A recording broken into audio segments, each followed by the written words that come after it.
Ladies and gentlemen, boys and girls, it is about that time. Keep your hands up and keep your head on a swivel. The Haymakers and Submissions podcast is here. We woke up and chose violence today. Stick and stay for combat sports talk at its finest, coming your way now.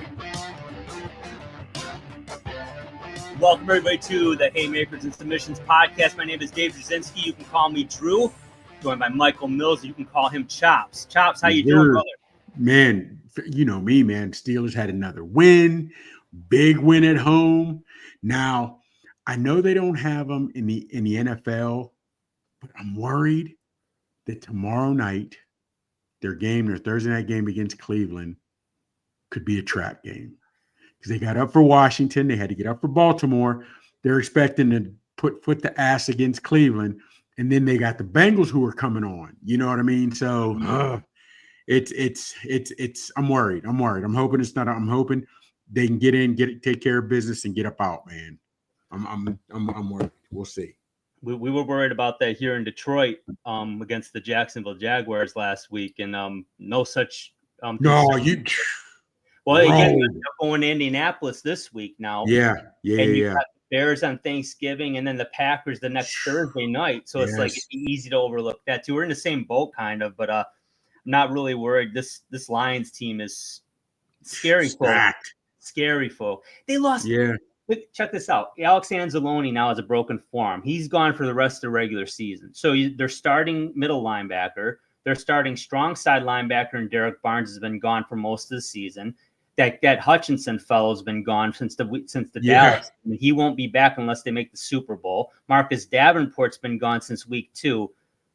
You know, get in line and take a number, folks, if you're going to say injuries are the problem, because every team's got Detroit Lions. Frank Ragnow, Kevin Zeitler, and Graham Glasgow have all missed time.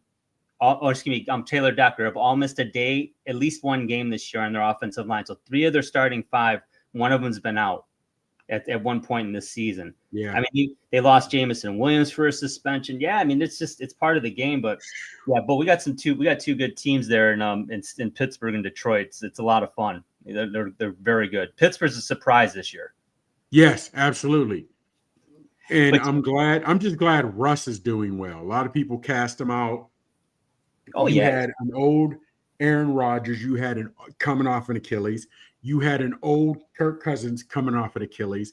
And you had Russ, who had 26 touchdowns, only 8 interceptions, or 28-6, whatever it was.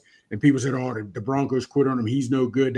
Why would they eat $40 million? And look, he's the one doing the most work. I'm loving it. I'm loving it.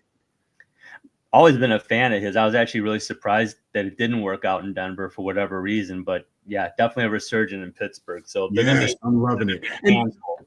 And I thought we would get the best Russ and back to his old way. And I can't even say back to his old ways because he did work his last year in Denver. But I was geeked because I figured he's going to have to put on a show and be at his best, because if the Steelers don't keep him, he wanted to have tape out there for another team. Also figured the same thing about Justin Fields. Fields is definitely going to want to come in camp and prove himself. So to make the Steelers, hey, sign me. I'm still young. You can still have me a franchise quarterback for the next 10 years. You know what I mean? So yeah. I was excited. I was excited for the year.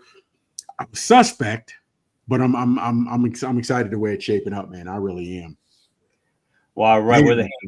We're the Haymakers and Submissions podcast. We're going to start talking some combat sports. We're going to lead off with boxing yet again this week. And all right, let's get it out of the way.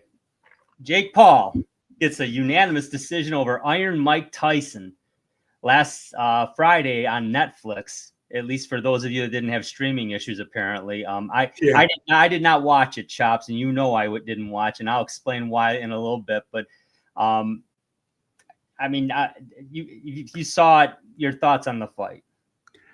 And it was weird because, again, more I started looking into it and researching, which I noticed, but I didn't pay a lot of attention to it. I guess it was written in the contract. Tyson couldn't throw uppercuts. Remember it was Tyson's calling card. He threw that right hook to the body, and then boom, the left hook right up the gut. He didn't throw it. He didn't throw any uppercuts. I remember against Roy Jones, he didn't throw any headshots, but he was destroying the body, right? Yeah. And it was also written in there that the longer he went, the more money he made. When he came out first round, threw a nice hook, knocked Paul back with a jab, a good 3 or 4 steps with a solid jab. And people were pointing out that you could see where it turned. Paul grabbed him and like he was whispering in his ear, and you saw Tyson pat him on the back like, all right, I got you. Because here's the thing. We saw, and I'd mentioned it last week, we had seen Tyson hitting the mitts, but we hadn't seen him spar. Yeah. Okay, because sparring is differently hitting from the mitts. Yeah. But it's hard to do in a live fight what you've done on the mitts when your opponent's different, your opponent's hard to hit, he's off, his head's off the line, and he's firing back at you. Paul wasn't doing that. We didn't even see Tyson with the same form as he did, hitting the mitts. He just looked different. And I'm telling you, man, he come out and he just looked unstable on his legs. Tyson's always had his balance. He just didn't, I don't know, man. It just wasn't a good look. It just wasn't a good look. And he was biting his gloves a lot. And Roy Jones was talking about, he said, I don't like why Tyson's doing this. I understand why he's doing it. And they asked Tyson after, like, why were you biting your gloves? And he said, why? I have a history of doing that. He might have done it in the past. I'll be honest with you. I remember Tyson sitting here with the peekaboo style, coming in this way. I don't remember ever making a point he's biting his gloves. Even when he bit Holyfield, nobody made the joke. He's bitten ears. Yeah, but nobody made the joke. Well, he traded in his gloves for an ear. Nobody's making, well, he's used to biting his gloves. Now he decided to bite an ear. Nobody ever said that. I don't remember. And it was almost like Tyson was biting his gloves because that was the coping mechanism he used to not throw punches. It was just, and it, again, man, it was just sorry that he made 20 million, Paul made 40, and Paul's not even a real fighter. And then, of course, in his after fight interview, I want to be champ. I want to be world champ. So do I. You got to start fighting real fighters. Dude. And he weighed in at 227. You realize that's a legit heavyweight. And Dubois said, I'll fight you. And he accepted Dubois' challenge because he knows it's never going to happen. There's no sanctioning body that will give him a title shot. And you're not even ranked. No, not going to do it. Unless they do like your boy did with Furyk and Ngannou and labeled it an exhibition. Because if you label it an exhibition, you can fight whoever you want. You know what I'm saying? That's what your boy thing is doing in Saudi Arabia. That's what Garcia, when you label it an exhibition, that's what Conor and Floyd did. Once you label an exhibition, you can do whatever. So they'll have to do it that way. But there's no way he's going to stand in front of Dubois. No way will he stand in front of Dubois. No way. Let me ask you a hypothetical question, Chops. We're both purists, right? Yes, absolutely. Okay. So have you ever paid for a baseball game ticket and gone in and ended up watching a hockey game instead? Probably not, No. right? Okay, good. Well, I'm just want to make sure, because if I want to see a boxing match, let me rephrase it. If I want to see a WWE wrestling match, then I will go pay to see the Royal Rumble or Survivor Series or WrestleMania somewhere, and I'll watch it, and it's cool. As long as tell me what I'm seeing, I know what I'm seeing. Don't dress up a WWE match and try to pretend it's boxing because it's not. And here's the thing: don't call it boxing when one guy's in Tyson isn't and can't use his entire arsenal. Don't call it boxing, and when you're okay, Paul. And even if you want to take the sport serious, like you're trying to take the sport serious, and I think if he'd have started earlier and really truly been there and come up the right way, maybe he would have been good. Maybe he would have been. I don't see him with a lot of head movement. I don't see him as popping his jab. But again, at this point, you would at least see that. I don't see that. But again, if I'm going to the WWE, if you're going to a charity event, the policeman versus the fire department, you don't expect to see crisp jabs. You don't expect to see great footwork. You don't expect to see two southpaws knowing your foot has to be outside because you know what you're dealing with. Yeah. But when you have press conferences and you want to, it just, I thought about again when it was before the fight was canceled the first time. The press guy at the junket said, Paul, you want to be considered legit. When are you going to stop fighting these gimmick fighters and fight a true boxer, whatever? And rather than answering the question, Tyson didn't hear it. He said, Paul said to Tyson, I think he's calling you a gimmick. And Tyson looks at the guy, you think I'm a gimmick? And the guy's like, no, sir, I don't think you're a gimmick. This is gimmicky. This is gimmicky. You know what I mean? Don't walk down the street in a policeman uniform, and then if someone's getting mugged, they run to you. Can you help me? Can you help me? I'm not a policeman. Well, you're dressed like them. Don't dress like a boxer and then think, but you're not fighting real boxers. You're not doing what it takes. Come on, man. You see him. Here's the thing. There are some fighters that are just not chiseled. They're just not. That's not the way their body's made, right? But every time you see Paul, you see him sweating, you see him grinding. When you see Fury, you don't see Fury sweating a whole lot. It is camps. You just don't. And he's built like it. He's not coming in. That's just the way he is. Yeah. But I don't see his jab getting better. I don't see his footwork getting better. I just don't, man. So if you're making money, great. You're having Serrano on there a lot, and I get that, and that's great, but you had Shushu Carrington on, and I get that because they're making the money. Mm-hmm. But the purist, I don't know, man. It's just hard for me to watch this and be like, yeah, he's got a real shot. He's great. But that's the society we're in. There are real people that believe Paul is a real fighter and can win a title. He's got the money. If he wants to make one up, great. The Sun-Kissed champ, do whatever you want. It's yours. But I don't ever see him being ranked, going through the proper channels. You're late 20s. You're too late, dude. You're not going to get ranked, and you're not going to fight because you weighed in at 227. Even if you lose 30, 40 pounds, which I don't know if he can do because he's never conditioned his body like a true combat fighter. Mm-hmm. He's not going down to middleweight. He's not going down to – he's going to be a light heavyweight or if he can make cruiser. You know what I'm saying? I don't know if he can get down to 175. He's going to be a legit heavyweight. Come on, man. Really? Come on. Ted DiBiase made his own belt up too. He couldn't beat Hulk Hogan, so he made the $1 million championship. There you go. But we knew what we were dealing with. We knew what we were dealing with. Give me that. Give me that. I don't begrudge. People are gonna say, "Oh, you're just an old man. You're just jealous." No, I don't begrudge Jake Paul making money. No. People want to pay it to see him. That's cool. God bless you. I don't care about that. Just quit trying to pull the wool over the eyes. Oh no, you're seeing a boxing match. I ain't seeing shit. I'm seeing it. Exactly. And again, he also called out Canelo. Fight me, Canelo. Again, Canelo's ranked too high. You're not ever going to get sanctioned. Nobody's going to. And you weighed in at 227. When Canelo goes up to 175, he's too big. You know what I'm saying? He's not big enough for those 175ers.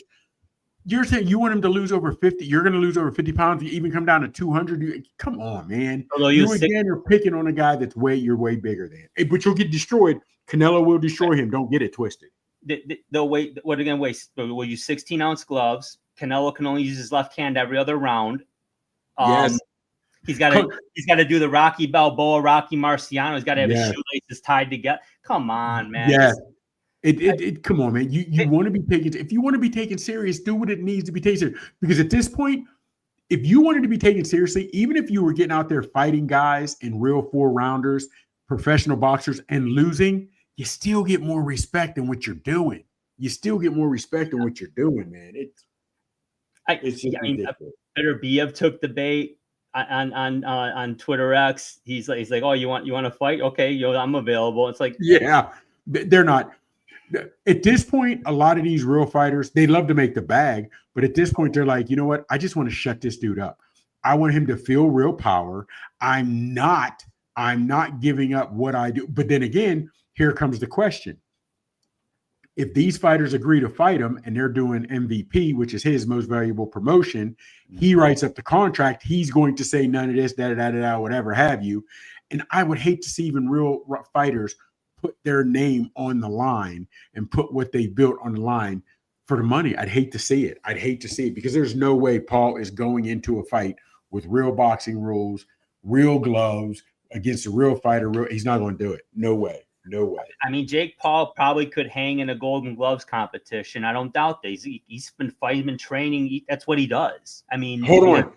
You think he could hang in the Detroit Golden Gloves in his proper heavyweight? No, not heavyweight. No. Oh, If he came down, he'd have to come down.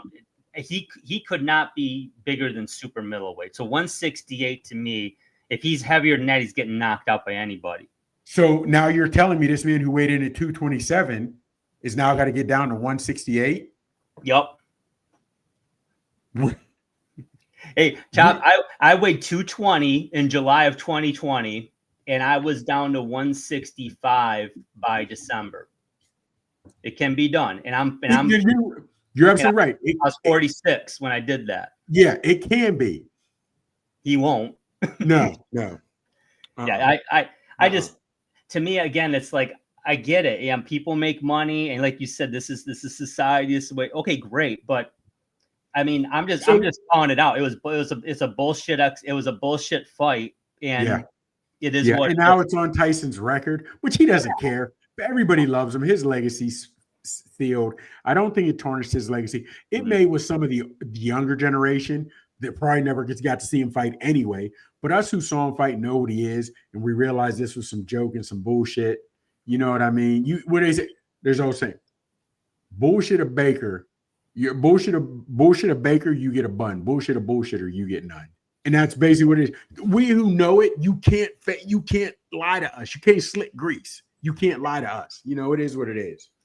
So, we'll see what happens next. Like Logan Paul, to me, hey, he's in WWE. Good for him. That's where he belongs. But we know what we're dealing with. We know what we're dealing with. Absolutely. Exactly. All right, I've had enough of the Jake Paul side.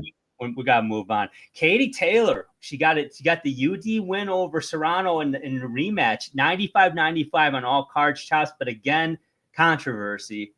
A lot of clashes ahead in this one. What were your thoughts? Honestly, I'm surprised, super shocked that Serrano. I've got to believe she's on MVP promotions. She's tied to Paul's hip every fight he has fight. She's on the undercard. I can't believe she got the loss. I'll be honest with you. Yes, there was a clash of heads. If you're a Taylor fan, you're gonna be like, no, it wasn't. If you're, I can understand how she said there was some clash of heads. I'll give her that. I mean, there was. The question was it intentional or not? And no, but here's the thing. Don't forget, there were a lot of fighters who used to say Holyfield led with his head. Was it intentional or was it a style? I don't know. I just don't know. You know what I mean? So that's gonna happen. So I don't know, man. But I was surprised because I still think Serrano threw more, landed more. I was shocked. I was shocked at that verdict. I'm not gonna lie, man. I'm not gonna lie. So Taylor got the split decision in the first fight, gets the UD in the second fight, but they're talking about a trilogy. And that you don't normally hear that when a fighter loses 2 in a row. But I know that close. But you're right. But normally, if it's 1-1 or on this one, I hate to say Rob, but man, I don't know if you've watched any of or read any of it. A lot of people think Serrano got robbed, man. Serrano, she really got robbed on this one. I thought too, man. I'll give her that. I thought she got robbed. I thought she won it. I thought she did. Now, Taylor gave as good as she got. I'll give you that. But I just think Serrano outworked her, crisper punches, whatever have you. But I was surprised that Serrano took the loss on a card that Paul it's his promotion. It's running. I was surprised. I really was. The most watched women's fight in history, no doubt, because that it was on the Tyson and Paul undercard. But nonetheless, to me that was one of the. I think that undercard kind of drew a lot of fight fans in. Plus just to see Tyson again, of course. But that's a high profile fight there. But do you think there's gonna be a trilogy? There probably will be, just because of bad blood. And Serrano at this point will probably change her fight technique to avoid the head, and she's probably going to try to go for the knockout. Number one, take it out of judge's hand. Number two, as much as it brings fans to boxing, I wonder how many of them were turned off by saying she clearly should have been the winner, and she was, which bring again the scoring into boxing. You brought it in, which it's under scrutiny anyway. And this, you know what I mean? It was a bad look to me. So it was a bad look. But again, I understand why people say that, bringing them in, but also on the same token, I look at it how last year when a lot of people were tuning in to see the Chiefs game because Taylor Swift was being shown. They're like, what's bringing in football fans? No, it's bringing in Taylor Swift fans to watch the Chiefs because they're going to show her. They're not watching the Steelers and the Bills. They're not watching the Lions and the Vikings. They're watching the Chiefs when they play. Mm-hmm. So it was a Jake Paul versus Mike Tyson, which was a gimmick. You know what I mean? A YouTuber turned boxer, this, that, whatever have you. And there was a saying you don't play boxing. Paul was playing boxing because he's telling guys he's not fighting. You know what? No, he's not, because he's not fighting boxers. He's not fighting boxers. Let me take that back. He's not fighting boxers. And when he does against Tyson, he wants larger gloves. He wants certain rules. You can't throw certain punches. But I think about that. The new fans that watched, maybe, this was a good fight, but there are still a lot of people, man. I've been in other text threads where these guys will say flat out, I can't take watching a woman fight. I can't take watching a woman punch themselves in the face. That's because you're looking at them as women and not combatants. Because a lot of these women, they don't have, because they're 2-minute rounds. Now in MMA, they're full rounds, right? But in MMA or in boxing, a lot of times these women don't take that feel out round. They don't take the first few minutes to feel it out. In boxing, they don't have the time. But also they realize a lot of these female fighters aren't getting they're not getting a fair shake to show what they can do. So they've got to jump on it, and bring fireworks from the opening bell. But that's what a lot. So I don't know how many real boxing fans this fight brought in, but we'll see. You know what I mean? Hopefully we'll see. And one more thought on this before we move on to the next topic. But, when you bring up the Taylor Swift topic, that's a situation where it's like, as a football fan, I can handle that, because at the end of the day, as long as what's being done on that gridiron is legit, I don't give a rat's ass who they're showing. Yeah. I mean, I remember when Fox took the World Series and it was like in between innings, like, oh, hey, here's Luke Perry. He's in this show. There's Alex Rodriguez and Jennifer Lopez. Like, that's great, but the ball game was getting played legitimately. Yeah. This was all, I mean. It was all farce and fatter. But see, I also think about that when, they remember Madden. You remember Madden. You did I love watching Madden and Pat Summerall. Madden might have been the ugliest man on TV, but he was a great commentator and he had prompter. I loved it. And for years, there were men on the sidelines, but then there were some of the women. Then they're even pushing some of the older women out for younger, prettier girls because they want more fans. Mm-hmm. But here's the thing. I don't care what you look like. If you're on the sideline, know what you're talking about. If you're commentating on a game, know what you're talking about. You know what I mean? Because and even with those fans, you're right, the game was still on, on the field, the product. It just bothered me, them showing Taylor Swift walking into the stadium, this, that, whatever. So you're right. But see, the great part was only had to watch it for a second here, a second there. Yeah. You know what I mean? Mahomes still did his thing. Kelsey still did his thing. So I get where you're coming from on that. I can totally agree with that. The product on the field was still the product on the field. I like that. I got you. I'm feeling that. All right, we're moving on to the next topic here. Williams Zepeda Segura defeated Tevin Farmer by a split decision last weekend. Chops, talk about that fight, and then we'll talk about Shakur Stevenson, how he might equate into this one. Did you happen to see any of this one? I did not see this fight. Okay, this was a good one, and to be honest with you, 95-94 across the board, and one had for Farmer and the other for two. But it could have went either way. Now, this fight, per fight, looking on this, there wasn't much to it. When I say much to it, you're not looking at this fight where each guy's going and how, this one looking at this fight. However, this fight sets up a lot of other pins, so to speak. Yeah. Because on that aspect, which I wasn't seeing at first, I didn't think about it going into it, but the more I talked about it, I said, okay, I can see where they're sort of going. They were saying, was Zepeda fighting Farmer? This is laying the groundwork for how he should be able to fight Shakur Stevens, which, to me, Farmer throws much heavier, and he's much more where his feet are than Shakur Stevens. Shakur Stevens, whether you want to call it a boxer, a mover, a runner, he doesn't use as much of the ring as Shakur Stevens. So I didn't see that aspect of when going in, but I guess the tactician sliding punches, this, that, whatever. And also he drops Zepeda. It was a flash knockdown, but he drops Zepeda. And Zepeda still got Zepeda still got the win. Could have went either way. It was a good fight. It really was. And if you just turn on and say, oh, I didn't know these guys were fighting, you're going to watch it. And if you didn't know them, it was a fight you'd want to see because they were both throwing and giving as good as they were getting. It was decent on that aspect. It really was. But to me, like I said, the pin's rolling. Where's it go? Who fights who next? And Zepeda was talking, and he was like, they're saying Shakur Stevens, even his interview. I don't know if he wants Shakur. It's all about the money. And outside of Jersey, for purists like me and you, we like Shakur because what he can bring. He's the true sweet science of it. But a lot of these fans, all they want to see is the knockout and the big heavy punches. And outside of Jersey, and other than the purists, is Shakur Stevens a big name anymore like that? That's the balancing act Zepeda's gonna have to put into play. Well, one is that Zepeda is not a household name. He's 32-0 and a champion, but he's still not a household name. Shakur Stevenson is more well known to the layman fan, but he doesn't have that wow factor. Now that's what you're talking about. He's not a guy you're going to watch to see, hey, round 5, he's going to put someone's lights out. No, he's not. He's going to put on a boxing clinic. But the same people that say that were the same people that said Floyd Mayweather was boring. It's like, you don't know boxing. Floyd Mayweather was not boring. You know what though? Brilliant fighter. We'll get back to that. We'll get back to that.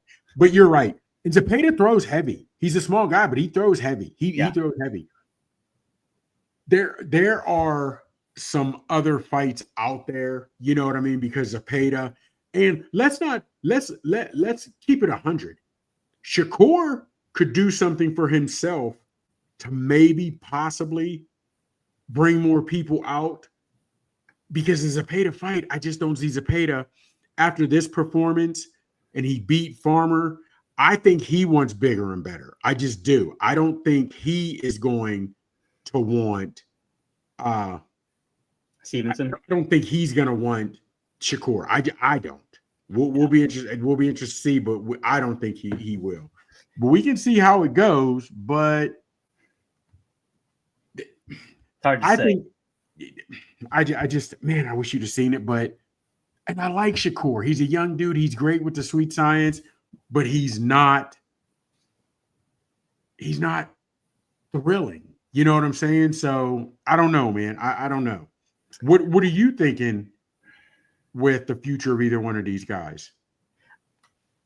I mean, quite frankly, if every fighter is going to balk at Stevenson because they feel that way, we're going to be talking about this 4 years from now, saying, when's he going to fight? Because no one will fight him. I mean, somebody's got to fight him. And to me, if Zepeda can get a bigger fight, like we had mentioned, if maybe he could get Tank. I don't know. Maybe he could. But if he can't, if he gets Stevenson, that fight's going to be on ESPN Plus.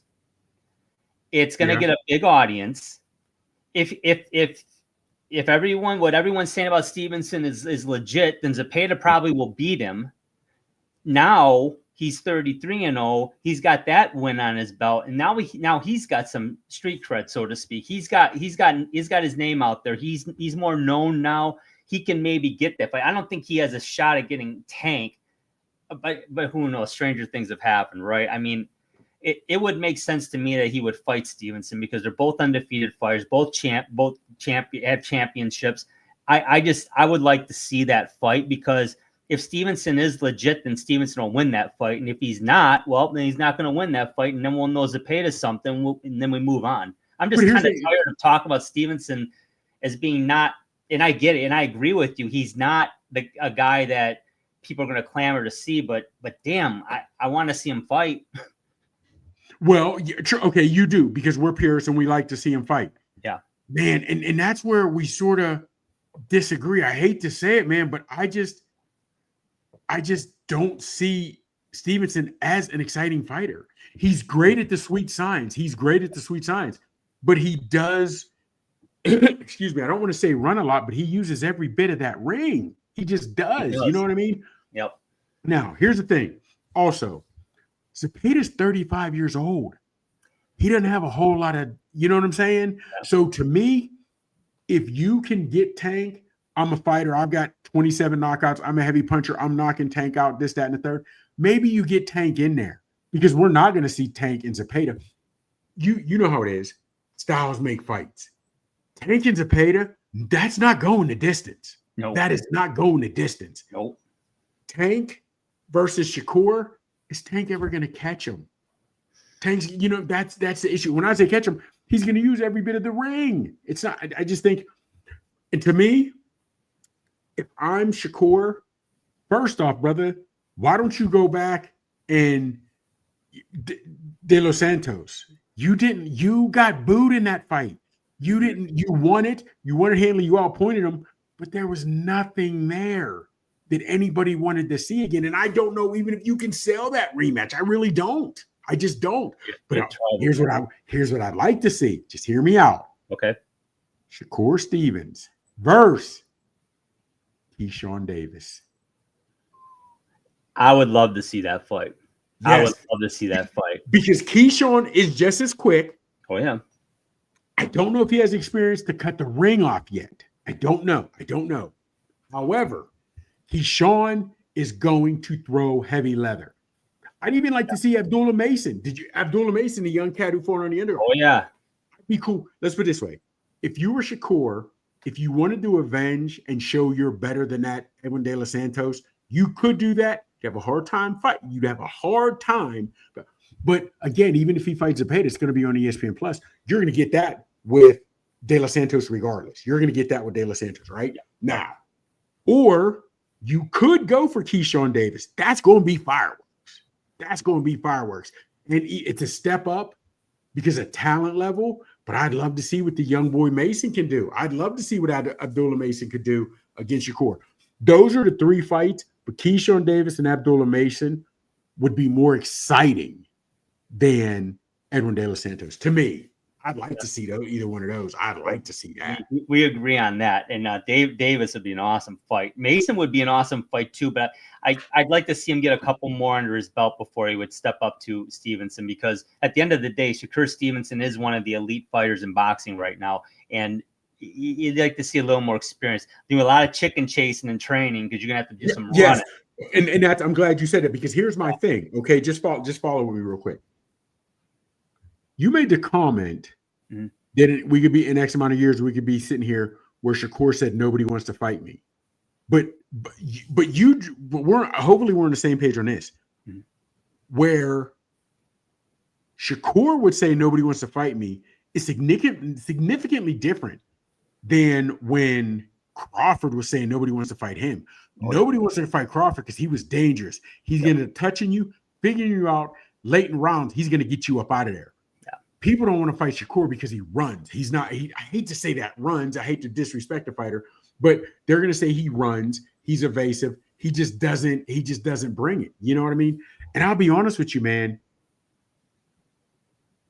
The older he got, I was not a Floyd fan because Floyd wasn't knocking guys out.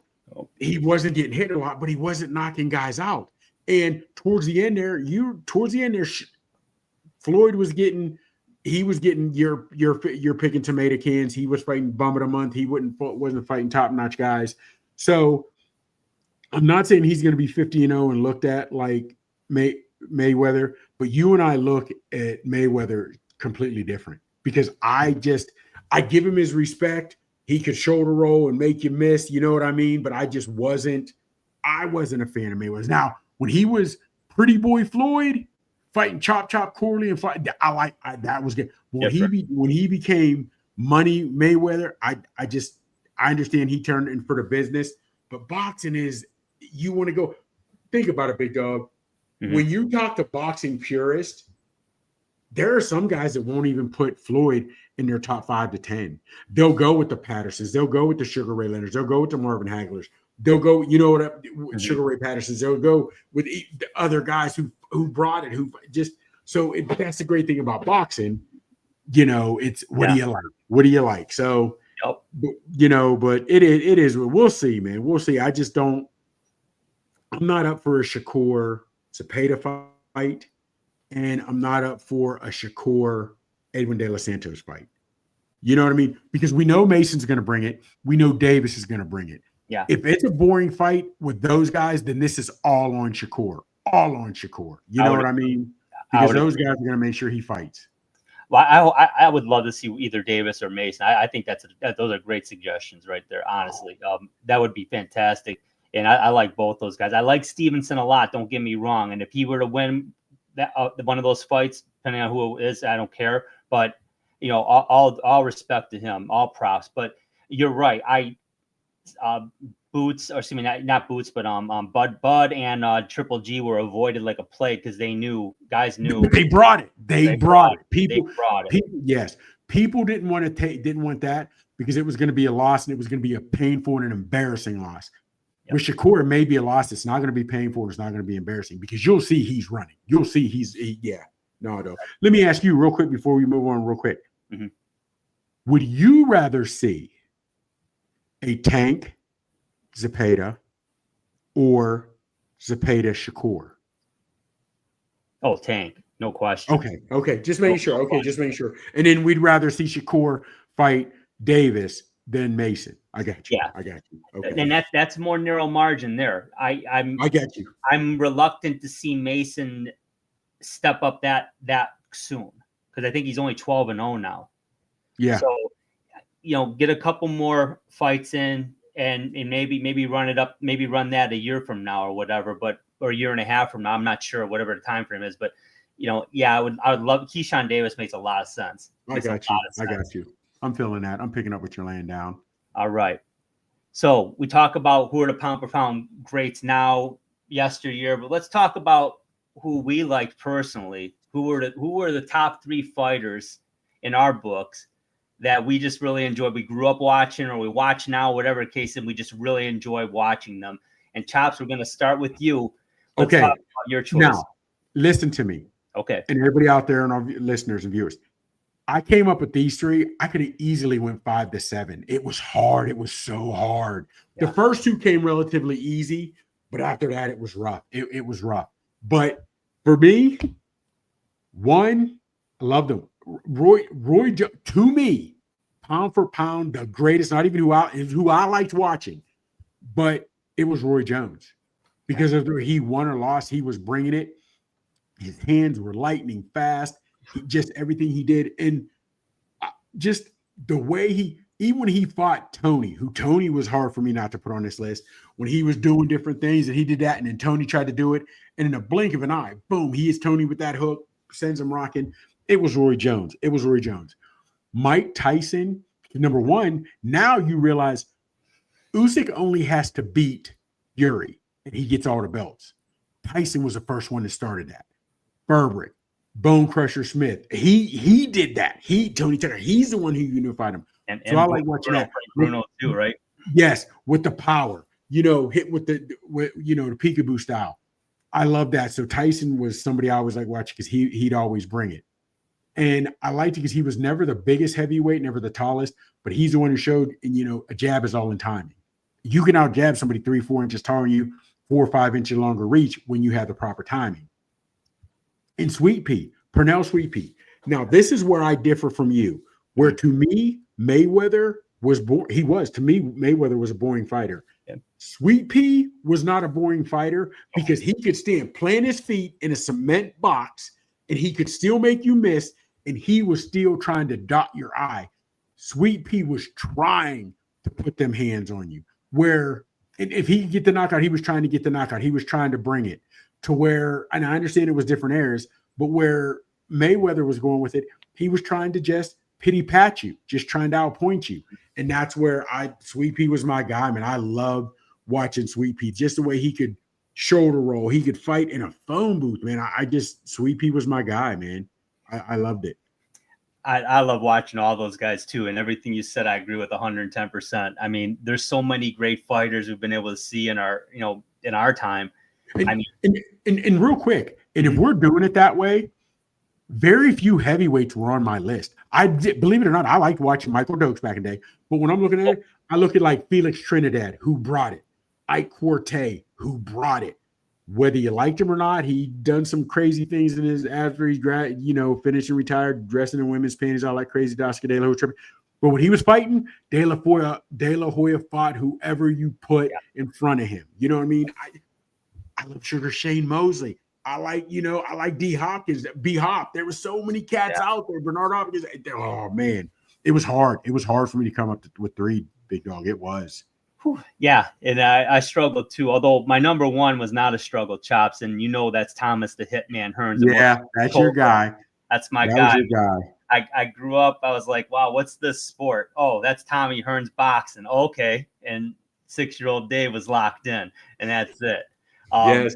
So in the first 4-division champion, I believe. He was the first man to have championship in 4 different weight. He ended up with 5 different weight class, I believe. Correct? 5 or 6. 5 or 6. He started at junior welter, light heavyweight. I think it was 5. So he had 5, the first 5-division champion, and then number 2. I mean, a guy that kind of transcended boxing, took the baton from Muhammad Ali and Sugar Ray Leonard, and I. As a young guy, we're same age, Chops. I remember the first Iran fight, but not vividly. I certainly remember the second one. And it was like, wow, I mean, this guy's just incredible. Loved how he fought Hearns, even though he beat Hearns. It was a great fight, epic fight. And then my number 3, in my mind, one of perhaps the toughest fighter I've ever seen is Marvelous Marvin Hagler. Yes. I mean, yeah, that John the Beast Mugabe fight. Is that the one where he with the bad cut? Which one did Hearns get cut across his eye? It looked like he got hit with a hatchet. Well, Hagler got beat up pretty good in that Mugabe fight, but he ended up knocking Mugabe out. In the 11th. I want to say it was the 11th. It was. Yeah. It was the 11th round. I mean, Tommy Hearns beat, and that was a street fight. It was still one of if you've got 10 minutes to spare, folks, just go on YouTube and watch that fight. And it's incredible. My parents had a fire 3 years ago, and that's when I lost. I still had the Sports Illustrated magazine on the cover, 8 Minutes of Fury. That was the article, 8 Minutes of Fury, because it ended in the 3rd round. It ended in the 3rd round. First 2 rounds are 3 minutes, 6 minutes to 8 minutes and it was a rough, big dog, rough. And I have one honorable mention. There's many honorable mentions, but a guy that actually got me back into boxing in the early 2000s, Arturo Thunder Gotti. Man, no matter what, win or lose, and most of the time he won, but he lost his share. But man, you knew he brought it. Oh, every time he went out on his shield when he came. Yeah, when he came. That's what we need to think about one of these times. Your top 2 or 3 best trilogies or best fight, because every time I think it's hard to think of Gotti without thinking of Mickey Ward in that trilogy. It really is. You know what I mean? It really is. So yeah, it really is. I mean, Mayweather pounded on him, and that was the kind of pretty much the beginning of the end for Thunder Gotti in that fight. Yeah. But still, his corner had to throw in the towel. He was not going to quit. That's the kind of guy you were going to kill him. You would have literally had to kill him in the ring, and he would have won it. Yeah, he would have. He just was not going to go down. Not at all. Not at all. Incredible fighter. I love your list too, man. But you're right. Mike Tyson was must-see TV when he was fighting. Mike Tyson. Oh, yeah. He was on commercials. There was the video everywhere. Game, right? Everywhere. Everywhere. He married Robin Givens, so now you've got that was I guess the Taylor Swift of the mid '80s, right? Yeah, yeah. And everyone was digging it, and yeah, he was all over the place. And but everyone knew don't blink. You were gonna see, Mike Tyson gonna knock whoever. I remember I thought he'd beat Spinks in the 5th round. 91 seconds later, I'm just like, seriously? Oh, yeah. That was yeah. I mean, to me, that I know that obviously he took losses, and he has, later in his career, he definitely hit the wall. But in his prime, there was no one more fierce than Mike Tyson. And the crazy part about it is you saw the fighter go down as his team went down. Cus D'Amato, but he still Cus D'Amato passed before he turned pro, but he still had Jim Jacobs. Yep. He still had Clayton, and he still had Kevin Rooney. Yes, Kevin Rooney. Yep. Kevin Rooney. Then I want to say it was Bill Clayton who died, and Jim Jacobs took advantage of him. And then when he ended up firing, because they let Don King in it, and he fired Kevin Rooney, that to me was that's when he went downhill, and it was, and he was never who he should have been. Rich Giacchetti, North, he had all kind of trainers. And you never saw Tyson with his brute, and he was still fighting on the peekaboo style and what Cus D'Amato showed him. Even though he had different cornermen, different trainers, his style never changed. They couldn't make it better. But if he'd have been able to stay with Kevin Rooney, I'd have liked to have seen what that would have been. Man, I'd have loved to see what that would have been, man. Yeah, I can't help but think that Don King, when he got involved, that was it. Terrible. It is what it is. But great. Man. Love talking about the guys of the past, man, because that's what makes it all happen, right? Ooh, that's what got me into it. Man, and we're short on time here, so we're not going to get into the MMA like we should. However, the big thing was 309, Jon Jones over Stipe. Man, here's the thing. Stipe is 43, 44. Jon Jones is 37, whatever have you. Jon Jones, man. And there are some people that question if he's the GOAT. He was his own worst enemy over his career, drugs, PEDs, whatever have you. But if you put Jon Jones in a room with any man, he's the one walking out. He's just phenomenal, dude. He really is. And it's weird because he's getting older now. But when I'm telling you, in the first round, he had a takedown that you would expect a senior high schooler do to a freshman, the way he took Stipe down, and Stipe's a hell of a wrestler. It was almost like a judo throw. It wasn't a throw, but the way he took it, man, it was phenomenal the way he took him down and just pounded him. First round might have been a 10-8 round. He was in complete domination. And when Stipe threw, there was a couple times it got close, but Jones, ducked. He had to get out of there, run a little bit, just to set back up. But he handled that. He just dominated that fight, man. It was total domination.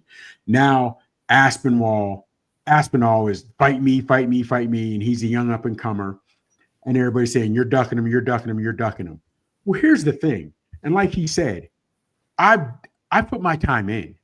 I should be able to dictate what I want to do for what he's done with this company, how he's been to go, and he should want the mega fights, the one that he gets the $7-8 million purses. You know what I mean? He made over $4 million for Stipe. If he gets a super fight with Pereira, which he wants, which he's calling for, that would be even more money. So now, and like he said, Aspinall's hot now. He's hot now. Do you know what I mean? But he's a young guy. He's strong. He's fast.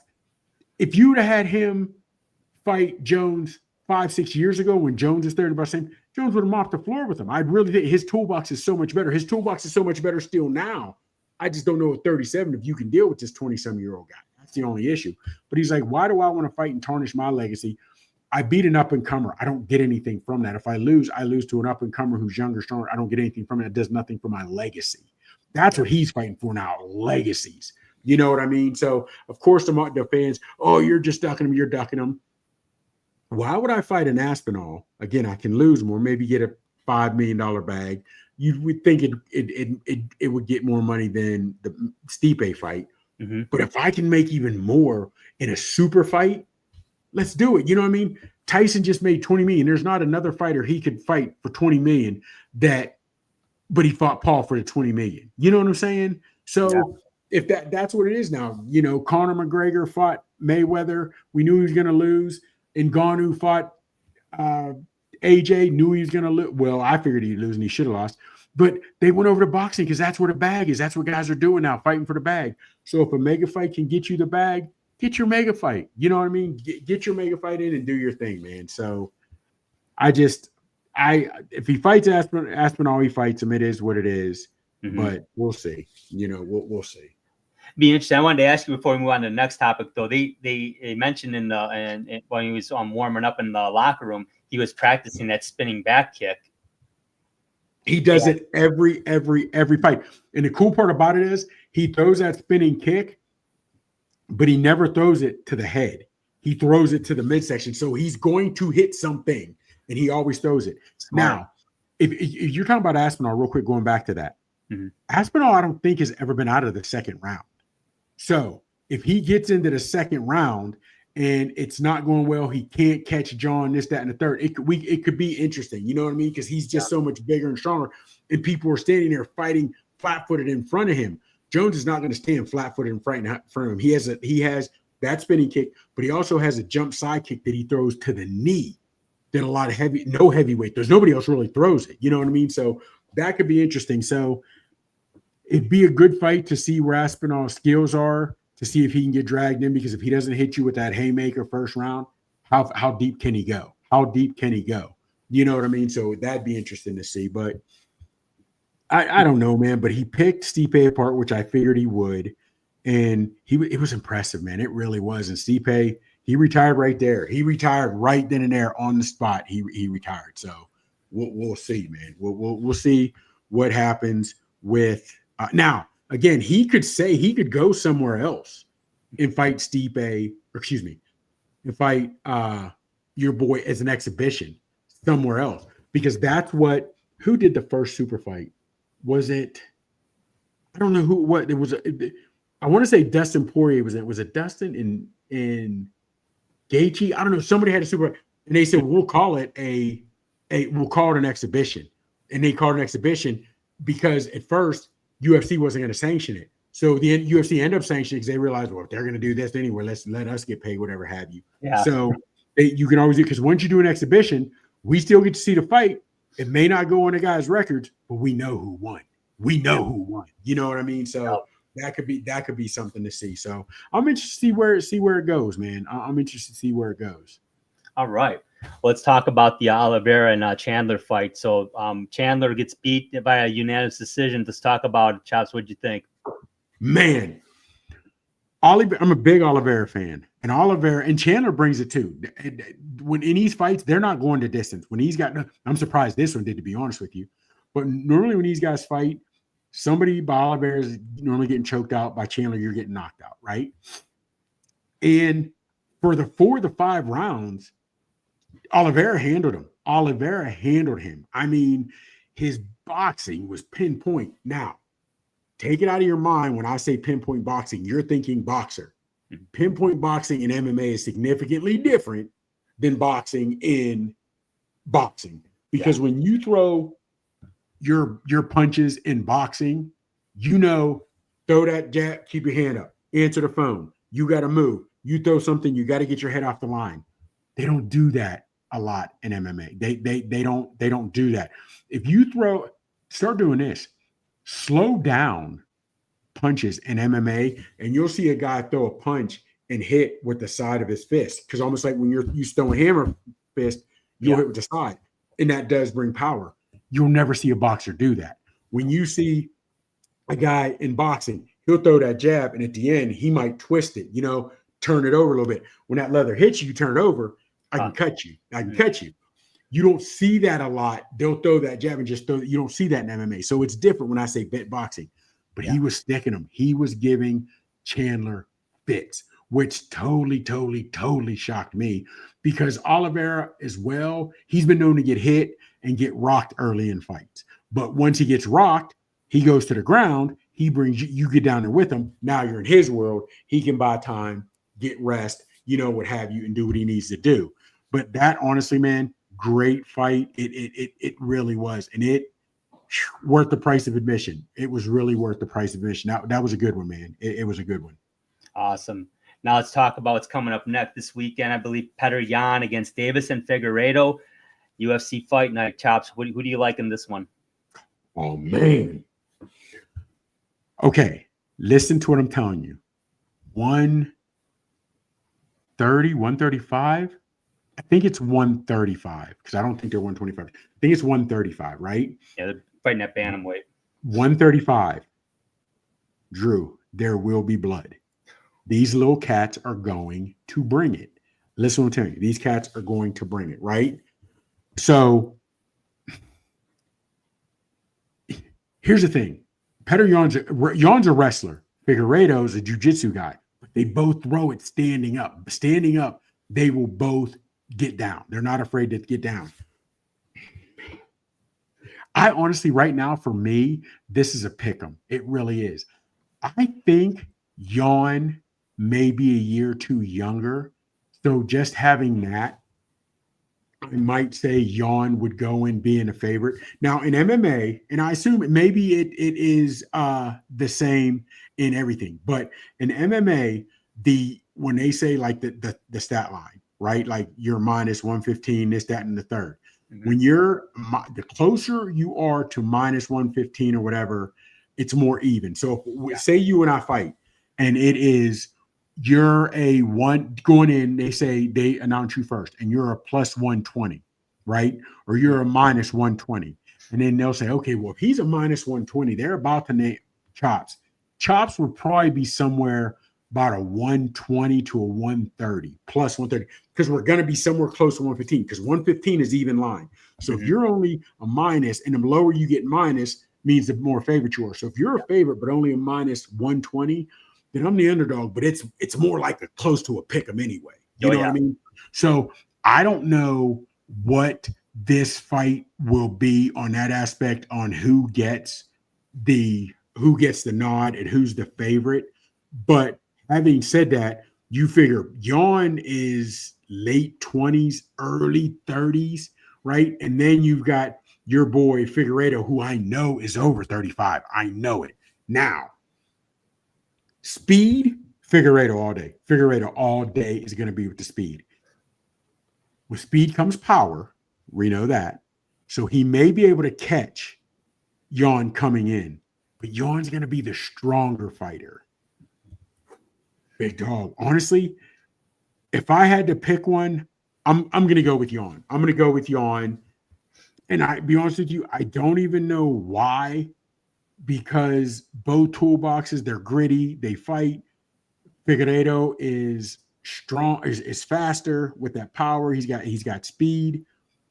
I just think Yan's going to try to take him to the ground and wrestle him. I do think he's going to take him down and wrestle him, and his strength will be the difference. His strength, and I know he's at least got to be 4 to 5 years younger than you know what I mean. And I understand you may not think 4 or 5 years is difference, but when I'm a wrestler, as in Yan, and he's going to be coming after Figueiredo the whole time, I just think, man, I'm thinking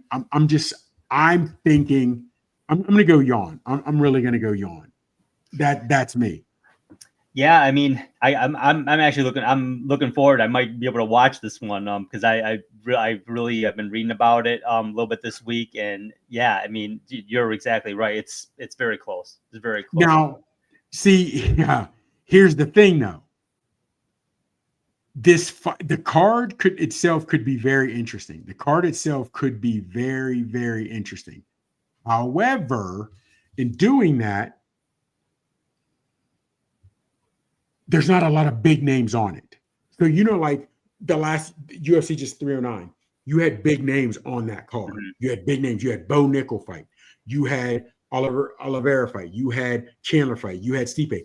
This one is not going to be a lot of big names, but there could be some lightning in these fights. So I'm hoping because there's a lot of times where these fight nights, these UFC fight nights, whatever, not so much pay-per-views. Now, I'm not talking about pay-per-views. I'm talking about like fight nights on ESPN, whatever have you. Yeah. A lot of guys you don't know. Because you don't know them, these guys are trying to get on the UFC roster full time. So they're bringing it. Now, coming up, when is it? I know it's got to be within the next month. You're having Colby Covington, and we'll get into that. Colby Covington is fighting Joaquin Buckley. That would be a good one, but that'll be also a UFC on ESPN. You know what I mean? I think that's probably like 2-3 weeks. But this fight, and there will be bigger names. Mackenzie Dern, Robias, like some females will be in that. That'll be a bigger name. But this fight here, this UFC with Yan and Figueiredo, I'm going with Yan. it'll be a good one to watch for people who like fights. It'll be a good one for people who watch fights. So check out that this weekend, folks. Yeah, Thank you for checking us out because we are out of time. Chops, always appreciate talking sports with you, especially combat sports. Oh, love it all day. A lot of great fights coming up in December, especially in the boxing world. Navarrete, Inoue's fighting, and then the Fury Usyk fight. We're going to be talking about all those and more. So thanks for watching, everybody. Don't forget to subscribe to our channel, our YouTube channel, our Facebook page, our Twitter X, and we're also on 10 p.m. every Friday night on the ESPN Roku channel. Check us out there. For Chops, I'm Drew. Take care, everybody. We'll talk to you soon.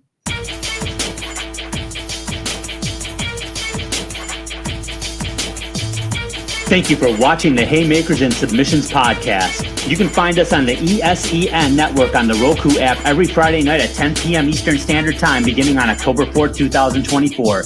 Check us out on Twitter X. Our handle is @HaySubPod, capital H, capital S, capital P.